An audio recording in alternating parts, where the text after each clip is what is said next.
मस्साजोग येथे नाम फाउंडेशन मार्फत नदी खोलीकरणाच्या कामाला सुरुवात झाली आहे। ॲडव्होकेट अजित देशमुख यांच्या हस्ते उद्घाटन करण्यात आलंय।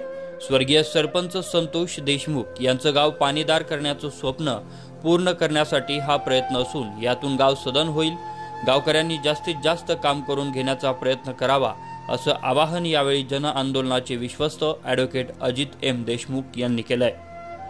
आज मस्साजोग येथे नाम फाउंडेशनच्या माध्यमातून नदी खोलीकरणाचं काम चालू करण्यात आलेले आहे। एका पोकलेन मशीनद्वारे उद्घाटन करून आज कामाची सुरुवात झालेली आहे आणि दुसरं पोकलेन 3-4 दिवसात गावात येईल। 3 ते 3.5 किलोमीटर अंतरात नदी आहे आणि या नदी पात्रातील गाळ काढून गावात पाणीदार गाव करण्याचं जे स्वप्न होतं स्वर्गीय संतोष देशमुख यांचं ते पूर्ण करण्यासाठी मदत होईल।